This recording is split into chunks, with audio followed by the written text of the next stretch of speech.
Hola, hola, ¿qué tal amigos? ¿Cómo están? Sean muy bienvenidos una vez más a Agronomía Técnica en Chile.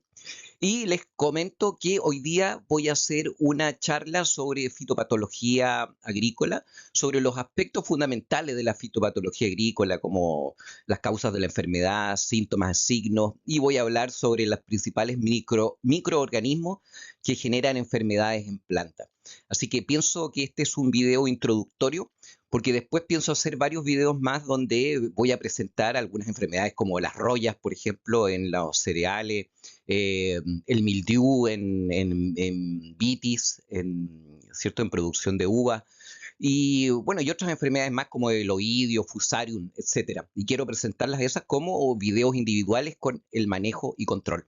Así que este es un video introductorio a la fitopatología, donde esencialmente vamos a ver los principales microorganismos que afectan a las plantas. Así que, sin más preámbulos, vamos para allá.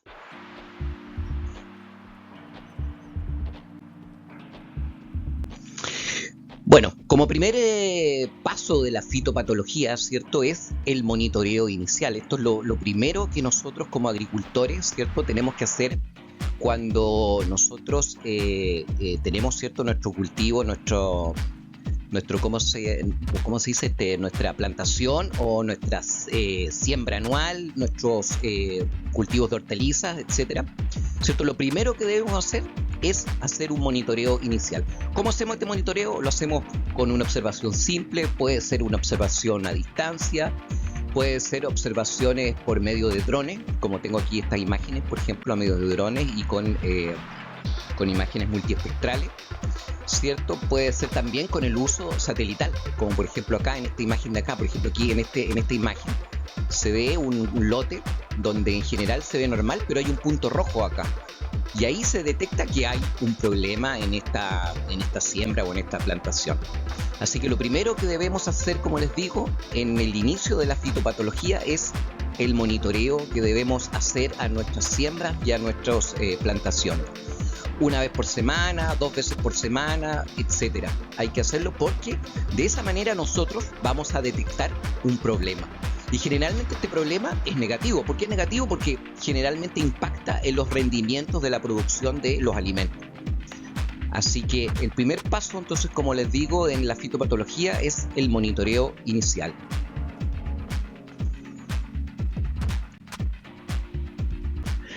Entonces, al encontrar nosotros, ¿cierto?, este problema, que generalmente, o sea, o casi todas las veces es un problema negativo porque afecta el rendimiento, nosotros este tipo de problemas lo podemos dividir en dos tipos de problemas.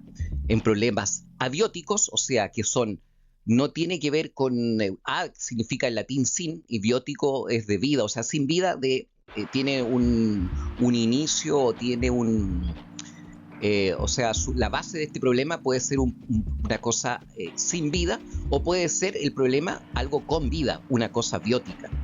Entonces los estrés abióticos generalmente están producidos, por ejemplo, se produce un estrés abiótico común, puede ser, o sea, no tan común, pero sucede aquí en Chile, ha sucedido mucho, por ejemplo, desastres naturales, inundaciones, terremotos, eso ya puede acabar con una siembra o con una plantación. El clima también puede ser, ¿cierto?, una granizada o una helada, también puede ser un estrés abiótico para la planta. Los suelos también pueden generar estreses abióticos a las plantas. Por ejemplo, la compactación, yo lo he visto mucho esto en las plantaciones frutales. Las compactaciones ejercen problemas de anoxia en las raíces y hay un problema ahí, se produce un problema grave.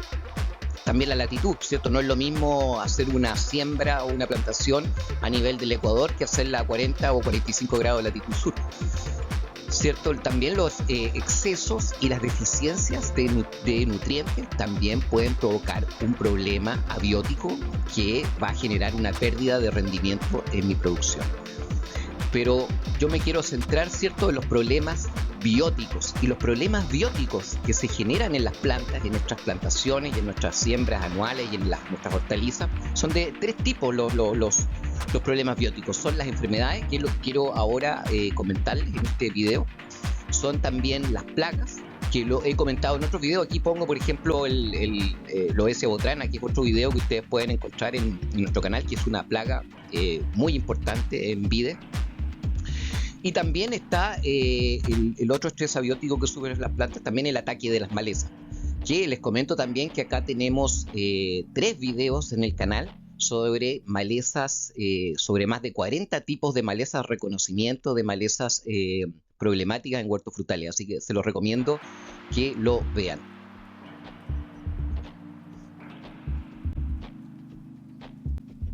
Entonces, como les decía, vamos a hablar de las enfermedades. Y las enfermedades son provocadas, todas son provocadas, estas enfermedades, por microorganismos. Y estos microorganismos están bastante bien definidos, son esencialmente hongos, bacterias, virus y nemátodos. Virus también, bueno, viroides, que son otro tipo de virus, ¿cierto? También dentro de las bacterias están, bueno, la bacteria es un procarionte, y dentro de estos procariontes hay también raquétsias y fitoplasmas. Pero yo me voy a referir en general a hongos, bacterias, virus y nemátodos. Así, aquí por ejemplo tengo una foto del ataque de oidio.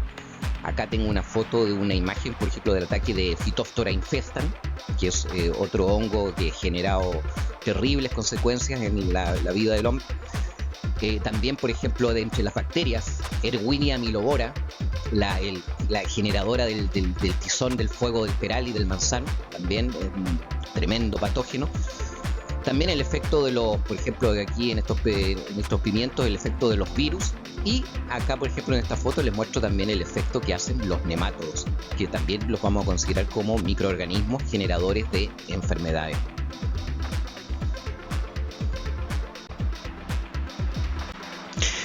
¿Causas entonces de las enfermedades? Las causas pueden ser de tipo ecológicas, ambientales, genéticas o parasitarias. Ecológicas, por ejemplo, son hospedero y patógeno, comparten una misma zona geográfica. Las ambientales pueden ser condiciones que aumentan la susceptibilidad del hospedero o virulencia del patógeno, por ejemplo, compartiendo un mismo lugar geográfico. También de tipo genético, hospedero y patógenos favorecen la enfermedad. Y también los parasitarios, ¿cierto? Un patógeno virulento ha invadido el hospedero en un lugar favorable a la infección. Cuando ustedes vean este tipo de, o estudien un poquitito más de fitopatología, siempre se van a encontrar con la famosa, el triángulo de la enfermedad. Y este triángulo, para que se genere, entonces, que es una de las causas fundamentales, ¿cierto?, de las enfermedades, es que tiene que haber un agente patógeno, ¿cierto?, un microorganismo como lo que estamos viendo, un microorganismo virulento. Además, debe existir un huésped, o sea, nuestra plantación, por ejemplo, un trigo, todos los trigos iguales, puede estar susceptible a una roya. Y tiene que haber un ambiente propicio, y ese ambiente tiene que ser propicio también para el patógeno y propicio para el huésped. Si se produce entonces estas tres cosas, se produce la enfermedad. ¿Por qué esto es importante saberlo? Porque en el control de las enfermedades, si yo puedo determinar que este triángulo se está formando en mi plantación, en mi siembra o en mi producción de hortalizas, yo puedo adelantarme incluso a la enfermedad y hacer aplicaciones o hacer algún tipo de control antes que la enfermedad, o cuando la enfermedad recién se inicia, o antes que la enfermedad se inicie, incluso prevenirla incluso la enfermedad. Entonces, por eso es importante comprender este tema del triángulo de la enfermedad y los factores que generan las enfermedades. Por ejemplo, en enoidio de la vid, ¿cierto? Es muy importante hacer los controles preventivos, o sea, hacer controles al inicio, por ejemplo, de floración. No después, al final, cuando ya el oidio está tapando hasta las bayas, porque ahí ya la pérdida es total. Lo mismo, por ejemplo, en un trigo, la roya. La roya hay que hacer el control al inicio, apenas yo empiezo a ver ureosporas, por ejemplo, ahí tengo que hacer las aplicaciones y no después, porque estas poblaciones de hongos, de bacterias, tienen crecimientos de tipo logístico, o sea, crecen en forma exponencial hasta que la población se estabiliza.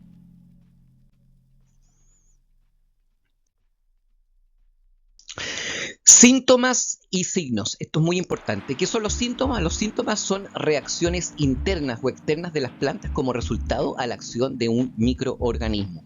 ¿Y qué es lo que es un signo? Es la evidencia directa de la enfermedad que causa la infección, ¿cierto? Ejemplos de síntomas pueden ser, por ejemplo, pudriciones húmedas, una pudrición que no se sabe de dónde viene, pero hay una pudrición, por ejemplo. Puedo ver mis plantas marchitas, aquí, como estamos viendo aquí en esta imagen, por ejemplo, de una papa que está infectada con la bacteria Ralstonia solanacearum, ¿cierto?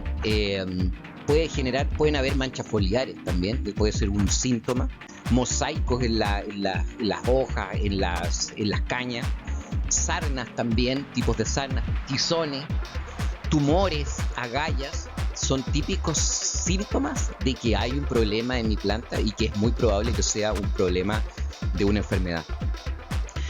Entonces, cuando tengo estos síntomas y los complemento con los signos como, por ejemplo, exudados bacterianos, como vemos aquí, por ejemplo, aquí vemos un exudado bacteriano de la misma bacteria que ataca acá a la planta de papa. Si yo pongo un pedacito de un brote, lo pongo en agua, me va a mostrar unos exudados. Y eso es un signo. Entonces yo, con estos signos más este síntoma, puedo casi llegar a la conclusión de decir, esta es un ataque, una bacteriosis, que es Ralstonia solanacearum, una enfermedad muy grave en papa. Entonces, otros tipos de signos pueden ser pústulas, estructuras de hongo, el observar las bacterias, por ejemplo, los bacilos, observarlos en un microscopio también es un signo evidente. El virus también, al observarlo con microscopía electrónica, esto está muy avanzado hoy en día, se pueden ver virus con microscopía electrónica. Y también, por ejemplo, la detección de agallas y nódulos en el caso de nematodos también. Puedo determinar signos en el caso de ataque de nematodos.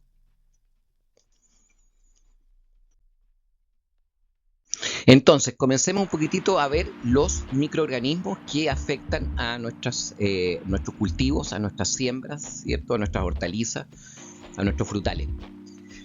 Primero vamos a partir con las bacterias patógenas en plantas. Aquí les muestro de nuevo la Erwinia milobora, que es una bacteria, yo la encuentro una bacteria terrible. En Chile no existe, pero lo pongo como un ejemplo de lo grave que puede significar una enfermedad en plantas. Son generalmente, yo puse aquí varios tipos de bacterias, pero generalmente las bacterias que atacan a las plantas son de tipo bacilos. Los síntomas más comunes que producen las bacteriosis, por ejemplo, necrosis, marchiteces, manchas foliares, esos son algunos de sus síntomas más comunes. Y las formas como pueden infectar las bacterias pueden ser, por ejemplo, a través de un riego por aspersión. Si el agua está contaminada, yo con un riego por aspersión esparzo la bacteria por toda la plantación, por toda la siembra. También puede ser a través de la lluvia, porque las bacterias pueden ponerse en las gotitas diminutas, ¿cierto?, en los aerosoles, y llegar por el viento a las plantas. Recuerden que las bacterias por sí solas no pueden penetrar a nuestras plantas, necesitan de este tipo de formas de infección. También puede ser, por ejemplo, un injerto de una planta infectada, injerto otra que no está infectada y ahí la infecto con la bacteria. También puede ser las formas de infección de bacterias, puede ser a través de vectores como insectos, incluso un nemátodo también puede ser también una vía de infección. También, una de las vías más comunes de infección de las bacterias es a través de las estructuras de las plantas, como los hidatodos, ¿cierto?, los estomas y las lenticelas, ¿cierto? Los hidatodos son como unos estomas no funcionales, los estomas funcionales, y las lenticelas, ¿cierto?, que son formaciones laxas de células que permiten el paso de gas, el intercambio gaseoso. También a través, por ejemplo, a través de los nectarios de flores también, y en los tricomas de algunas plantas también pueden ser vías donde pueden penetrar las bacterias.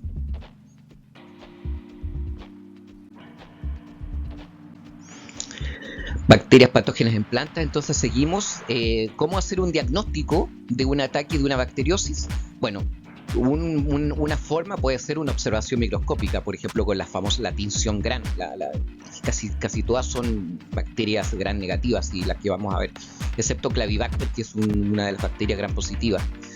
También se puede hacer un diagnóstico con cultivos en laboratorio, como vemos aquí en esta foto, este tipo de cultivos. La aislación también se pueden aislar con los cultivos estos en agar, se pueden aislar las bacterias. Se pueden hacer entonces de esa misma manera análisis de cultivos puros y determinar análisis de ADN, y con eso determinar la especie exacta de la bacteria. Entonces son algunos métodos de diagnóstico que estos son generalmente, casi todas las veces son de laboratorio.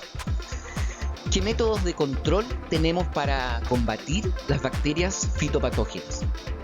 Bueno, un método puede ser, por ejemplo, como dije antes, que los riegos por aspersión pueden esparcir la bacteria. Si tengo yo aguas contaminadas con bacterias, aguas que vienen de una procedencia que no sé, ¿cierto? O de ríos, cosas donde la gente puede lanzar aguas servidas, por ejemplo. Entonces, por ejemplo, una forma de evitarlo es con un riego por goteo y no por aspersión. Ahora, esto no en todos los casos, pero puede ser un método de control para este caso puntual que digo yo en el caso de agua contaminada. También uso de variedades resistentes. Este es otro punto importantísimo en el control de bacterias. Otro método puede ser eliminar las plantas enfermas. Si yo detecto plantas enfermas, ir a eliminarlas inmediatamente y enterrarlas. También puedo usar barreras físicas, ¿cierto? Como por ejemplo un invernadero plástico, ¿cierto? Con techo, barreras físicas para proteger mi producción, por ejemplo en el caso de las hortalizas. También está el uso de terapias químicas, ¿cierto? Aquí yo les puse, por ejemplo, el uso de algunos cobres ayuda a controlar levemente las bacterias, y el uso de antibióticos también, pero hay que tener cuidado porque los usos de antibióticos pueden generar resistencia muy rápida en bacterias y el problema se puede volver incontrolable. Hoy en día también existen terapias biológicas. Uso, por ejemplo, de algunos bacteriófagos. Se están estudiando bacteriófagos y yo creo que esto en el futuro va a ser clave en el control de bacterias, en las terapias biológicas. Como le digo, el uso, por ejemplo, de bacteriófagos, o sea, virus que infectan las mismas bacterias, las destruyen, o también utilizar algunas bacterias antagonistas. Esto está en estos momentos está en un proceso contemporáneo de desarrollo.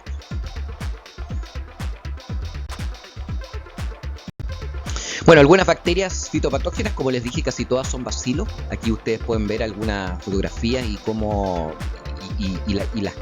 y algunos de sus síntomas y signos que pueden causar, ¿cierto? Están las xanthomonas, las pseudomonas, las ralstonia, como les hablé delante, la ralstonia solanacearum, que genera, ¿cierto?, las marchiteces en papa. Erwinia caratobora, Erwinia milobora, como se los comenté, bacterias terribles también. Clybaster, Acrobacterium. Aquí tienen, esto es una imagen del agrios.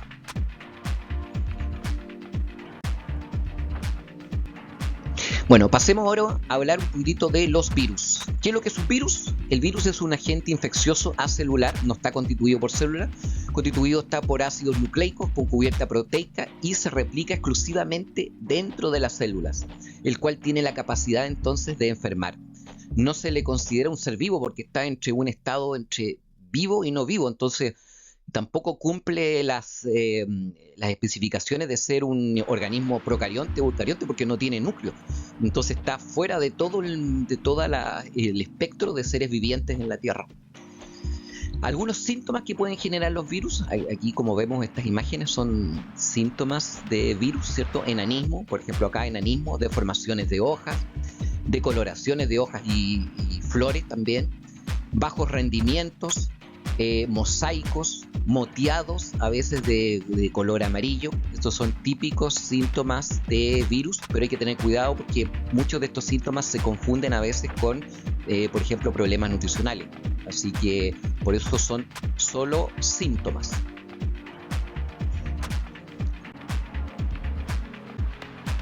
¿Formas de infección de los virus? Bueno, algunas formas de infección de los virus son, por ejemplo, la propagación vegetativa de plantas. Cuando yo divido una papa que está infectada quizás con un virus, estoy traspasando el virus a la otra planta que voy a generar. La transmisión mecánica también es común a través de la ropa, herramientas. Piensen ustedes que el virus del mosaico del tabaco, por ejemplo, se puede transmitir solo casi con el contacto de un poquitito de tabaco en un cigarrillo que caiga sobre la planta. Solo eso puede generar un contagio de ese tipo de virus. También los virus pueden ser inyectados o transmitidos a través de insectos vectores, ácaros, nemátodos, ¿cierto? También pueden ser a través de semillas que ya están infectadas, a través de polen infectado, ¿cierto? Así que estas son las formas típicas de infección de los virus. ¿Cómo yo puedo hacer un diagnóstico de una virosis? Bueno, como les explicaba antes, una de las formas hoy en día que se puede con la tecnología, ¿cierto?, moderna es, por ejemplo, la microscopía electrónica. Otro método son los métodos serológicos con los kits de detección. ¿Se acuerdan, por ejemplo, con el COVID? Con el COVID quizás muchos de ustedes pudieron solamente con un poco de saliva, ¿cierto? Se utiliza un kit y se puede detectar que era positivo a COVID, por ejemplo. Hay kits que me permiten a mí detectar algunos virus infecciosos en plantas.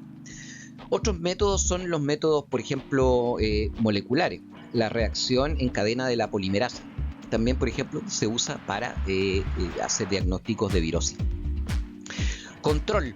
¿Qué puedo hacer para evitar entonces las virosis en mi plantación, en mi siembra, en mis hortalizas? Bueno, uso de plantas y semillas certificadas. Esto es importantísimo. Por eso que yo siempre recomiendo que cuando vayan a comprar sus plantas o compren sus semillas, que van a tener que pagar más, es cierto, pero se aseguran de que están sanas, ¿cierto? Entonces, por eso uso de plantas y semillas certificadas.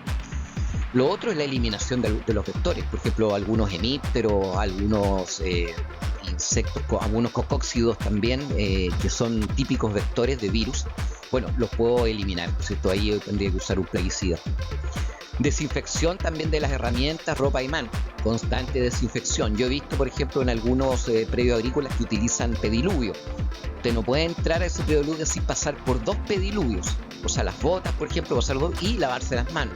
También en las producciones de hortalizas lo he visto y eso es muy bueno. Lavarse las manos y aplicar y pasar por pediluvios para no transmitir virus infecciosos.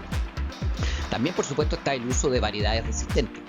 Este es uno de los controles más eficientes que hay hoy en día contra patógenos. Y por supuesto, eliminar plantas enfermas. La planta enferma, eliminarla porque es un punto de donde puede generar, como digo yo, un contagio de virus. El virus no puede contagiar por sí solo. Requiere un esfuerzo mecánico o la activación de algún vector. Como yo les comentaba, por sí solo no puede. Y el virus entra entonces en la planta y tiene que vivir, es un parásito obligado.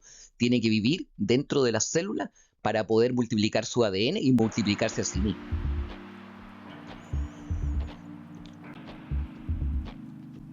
Bueno, veamos ahora entonces los nemátodos patógenos en planta. ¿Qué son los nemátodos? Los nemátodos son un tipo de verme o gusano redondo muy común que habita casi todos los hábitats de la Tierra. El 50% de las especies de los nemátodos habita en ambientes marinos, o sea, no los vemos, más del 50% o el 50% de las especies viven en el mar. Son algunos de los animales, este es otro aspecto bien importante, son algunos de los animales más numerosos que existen sobre la Tierra y por eso mismo son de los animales más exitosos que viven sobre la Tierra. Y sus especies se estiman en más de 100.000, o sea, deben ser el ser viviente con más especies, pero de estas 100.000 solamente se han estudiado un 3 o un 5%. Así que queda mucho que estudiar en el tema de los nemátodos. Algunos son perjudiciales para el hombre, sí, como el ascaris, por ejemplo, ¿cierto? El gusano que se produce por comer alimentos contaminados, ¿cierto? Y se produce un gusano en el estómago. Es un parásito intestinal que existe, el ascaris. Y también, bueno, es perjudicial para el ser humano porque destruye la comida que produce el ser humano, ¿cierto? Sus plantaciones, siembras y producciones de hortalizas. Aquí les muestro varios tipos de nemátodos, como son, su tamaño, etcétera.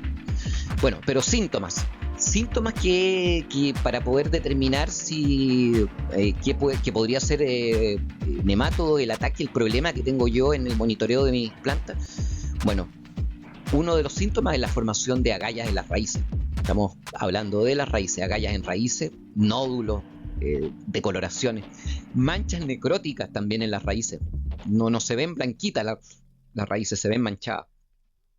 Deformaciones también de raíces, amarillamientos y por supuesto la baja en el rendimiento, porque a veces quizás no vemos los síntomas directamente, pero vemos un síntoma que es clave, es la baja de rendimiento. Signos. ¿Qué signos podemos encontrar? Podemos encontrar bulbos redondos característicos de algunas especies en el ataque de algunos nemátodos. También el tipo y forma de algunas de las manchas necróticas que se producen en raíces también me da el signo de un ataque de nemátodo. También, si yo utilizo un microscopio de luz común, incluso un microscopio de estos que uno puede comprar en una librería que no cuestan más de 50 o 60 dólares, incluso con ese tipo de, que son como de juguete, pero que sirven, yo con uno de esos puedo ver claramente, la presencia de nematodo, y eso significaría un signo inequívoco del ataque del nematodo.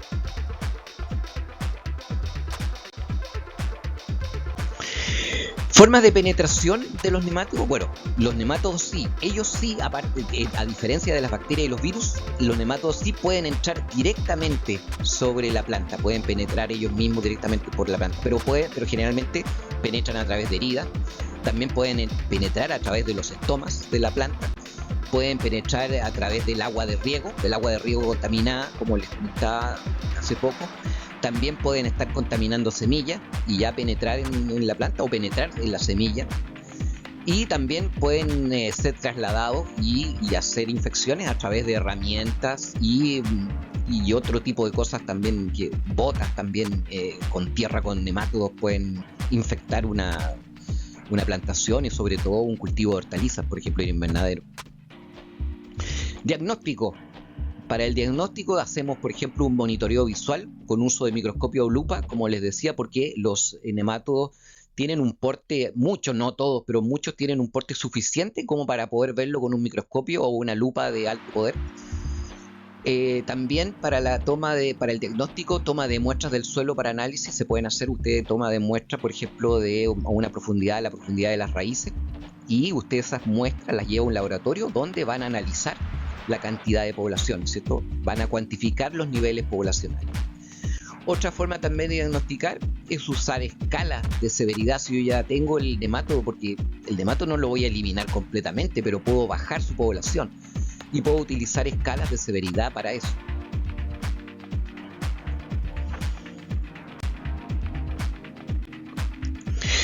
Control entonces del nematodo. Bueno, algunos de los controles que se pueden hacer, o básicamente todos los controles que se pueden hacer en el nemátodo son, primero que nada, por ejemplo, la solarización. Aquí estamos viendo el uso de plásticos bajo el sol a alta temperatura. También está la biofumigación, también el uso de algunas sustancias naturales, que no son sustancias químicas así, esos venenos, sino que sustancias naturales obtenidas de algunas plantas para generar entonces una disminución de la población, ¿no? También la mezcla de la solarización y la biofumigación en una biosolarización también. También el uso de vapor de agua y agua caliente. Yo esto lo he observado, por ejemplo, en cultivos de hortaliza, que el uso de agua caliente, agua hirviendo, por ejemplo, para desinfectar maceteros, y el uso de vapor de agua ha servido fantástico. Y no solamente para nematodos, porque destruye también el Pythium, Fusarium y otro tipo de, y algunas bacteriosis también. Es un método bastante bueno, pero sí elimina todo. También va a eliminar algunas criaturas que son benéficas. Y bueno, y como último control está el control químico. Acá yo les dejo, en este cuadrito de acá, les dejo algunos ingredientes, por ejemplo, el uso de carbamato, carbofurán, por ejemplo, fenamifos, el dazonet, el metansodio también. Acá yo les dejo algunas de los químicos que habitualmente se utilizan en el control de nematodos, quiero decir. Antes se usaba harto el bromuro de metilo, pero hoy en día está bastante prohibido el bromuro de metilo. Así que, pero ese era como uno de los productos que más se usaba para el control de nematodos. Bueno, aquí algunos de los géneros: el Veloidogine, Globodera, Pratylencus, Ditilencus, Sifinema index, Tichilencus semipenetrans, Mesocriconema son algunas de aquí en Chile, algunos de los géneros de nemátodos más perjudiciales.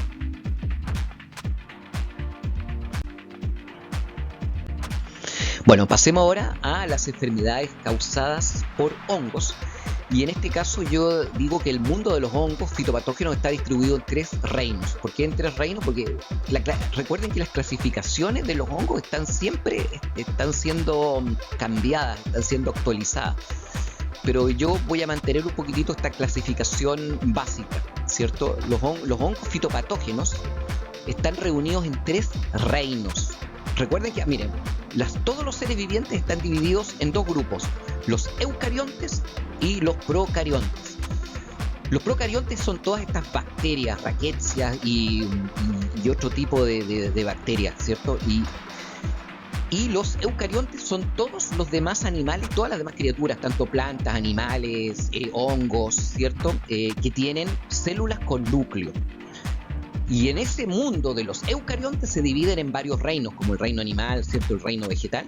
Y uno de esos reinos es el reino fungi, de los hongos verdaderos, el grupo de los perfectos, y donde están los grupos de los hongos perfectos e imperfectos, ¿cierto? Dependiendo de si su sistema de reproducción es completamente es sexual o asexual, o la combinación de ambos. Después está el reino cromista de los pseudohongos, que son el grupo de los homicota, que este es chiquitito, digamos, comparado con el de los hongos verdaderos. Y el reino protozoo, que también vamos a ver los plasmodiófora micota, que son también patógenos de plantas. Entonces, los hongos que generan patogenicidad en las plantas están en estos tres reinos. Aquí, por ejemplo, vemos, y aquí está la representación de los tres reinos. Aquí vemos en esta fotografía la roya, por ejemplo, roya de la hoja, que pertenece al reino de los fungi, hongos verdaderos. Después aquí tenemos, por ejemplo, una Phytophthora cinnamoni en un tronco, en un árbol frutal, que es un homicota, ¿cierto? Del reino cromista. Y aquí tenemos, por ejemplo, la sarna la sarna polvorosa, quiero decir, de la papa, ¿cierto? Que es un plasmodióforo micota, que es del reino protozoo. Spongospora solanacearum es esta enfermedad. Entonces están representados aquí los tres reinos y los tres tipos entonces de hongos fitopatógenos. Síntomas y signos de enfermedades causadas por hongos. Bueno, síntomas como los hemos visto antes, puede ser marchiteces, manchas foliares, taponamientos vasculares, taponamiento del xilema, del floema, deformaciones de la planta, deformaciones de la hoja, como en la cloca del duraznero, ¿cierto? La tafrina deformans, pudriciones y diferentes tipos de necrosis. Los tizones, cuando los que han visto tizón, por ejemplo, tizón en la papa, es como que si le aplicaran alguien hubiese llegado con un lanzallamas y hubiese quemado un sector, porque a veces se ve por sectores, no es completamente, puede llegar a ser completo, pero por ejemplo eso es un síntoma claro de tizón.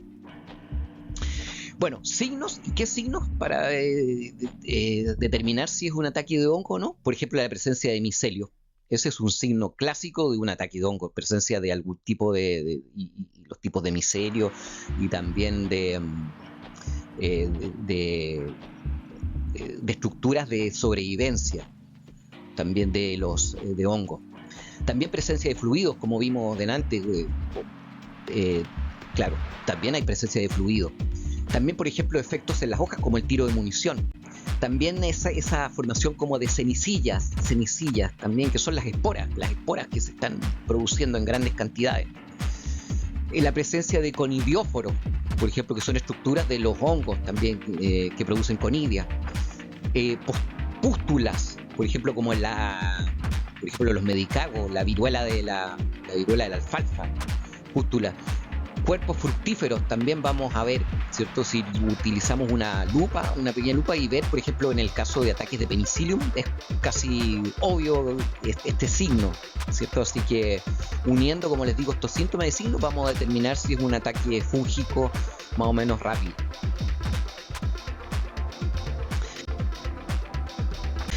Veamos un poquitito, como les dije, estos tres reinos, el reino fungi y los hongos verdaderos. En este grupo se encuentran la mayoría de las enfermedades fitopatógenas, la mayoría de las enfermedades fitopatógenas causadas por hongos están en estos grupos. ¿Qué forma de infección tienen? Bueno, penetración directa a través de, por ejemplo, una espora, un tubo germinativo y un eustorio. Esa es una típica penetración, por ejemplo, de los hongos. Pero también pueden penetrar a través de heridas, pueden también penetrar a través de aperturas naturales de las plantas, estomas, por ejemplo, lenticela. Manejo y control de este tipo de infecciones, bueno, selección de variedades resistentes, uso de semillas desinfectadas, se pueden hacer desinfección de semillas, Rotar cultivos, esto es muy importante porque quedan muchos esclerosios en una, por ejemplo, si yo tengo una siembra de trigo y ha tenido roya, lo más probable es que queden ahí algún tipo de sobrevivencia, algún tipo de espora de sobrevivencia. Entonces tengo que hacer rotación de cultivo, pues así evito que siga, porque estas enfermedades también son muy específicas del cultivo. Entonces también está eliminar restos de plantas infectadas también para el manejo control. Bueno, y las aplicaciones químicas, que son casi ineludibles en muchos casos, pero también está eliminar malezas hospederas. Por ejemplo, en el caso, como vuelvo a decir, de las royas, el berberis, que es una planta que requiere la roya para poder sobrevivir, que es un hospedero intermediario. También el uso de esquejes de plantas sanas también puede ser una forma de manejo y control.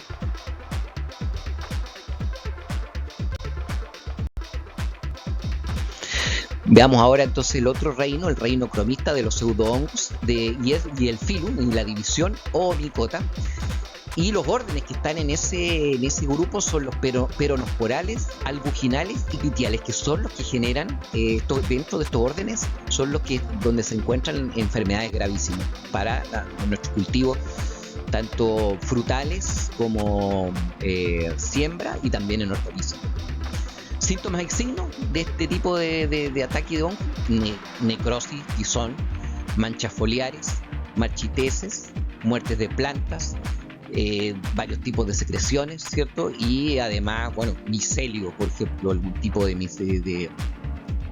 micelio también.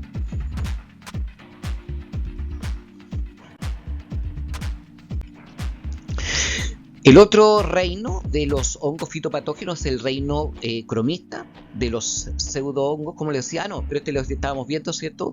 Oomycota. Aquí yo les presento 4 enfermedades que son bastante graves. Dentro de los peronosporales está, por ejemplo, Phytophthora infestans, como les decía, el tizón de la papa. Plasmopora vitícola, que esto es una enfermedad que causa gravísimos daños en la producción de uva. Peronospora destructor también, este es otro problema también.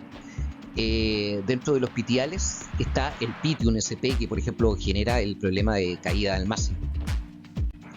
¿Cierto? Aquí, por ejemplo, bueno, aquí les vuelvo a mostrar un poquitito el Phytophthora infestans, como lo que genera, y aquí están algunas de las estructuras de Phytophthora infestans, algunos de sus signos para poder reconocerlo. Manejo y control: desinfección de suelos, por supuesto, rotación de cultivo, control biológico, también se puede hacer algún tipo de control biológico, tratamientos químicos. Bueno, aquí yo por ejemplo les comento el uso de propanacar y mexazol, por ejemplo, para el control de Phytophthora, de Plasmopora. Y también, bueno, aquí para el tratamiento de Phytophthora quiero decir, por ejemplo, Mancozeb es uno de los clásicos fungicidas, y el uso de fungicidas cúpricos. Acá vemos los esporangios con forma de limón de Phytophthora infestans, una manera de reconocer y de determinar que es Phytophthora infestans la enfermedad.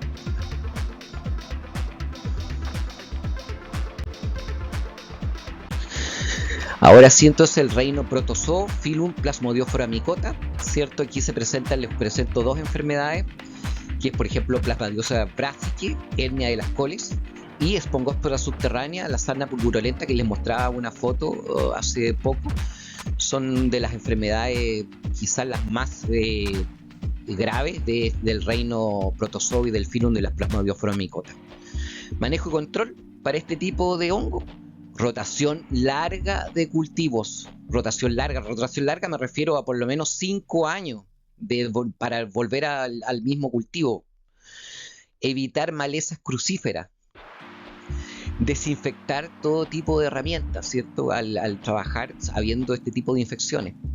Eliminar las plantas enfermas. Otro aspecto que vamos a hacer, por ejemplo, en el suelo es tratar de aumentar hacer aplicaciones de cal y aumentar el pH a por lo menos 7,2. Y por supuesto la aplicación de benomilo, ¿cierto? Y de pentaclorobenceno, por ejemplo, también se puede utilizar para el control de este tipo de enfermedades.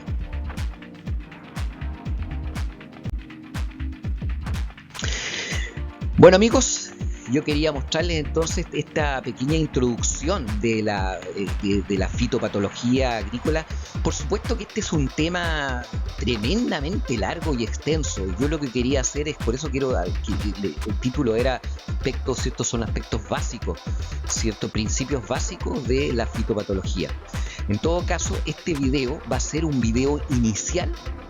Porque, ¿para qué? Porque voy a presentar otros videos donde estas enfermedades que les comentaba antes, como Phytophthora infestan, Roya, Spongospora, Ralstonia, quiero tratarlas en videos individuales con métodos, control e imágenes, que sea de utilidad para ustedes.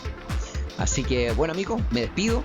Espero que les sirva toda esta información. Y nos vemos en el próximo video.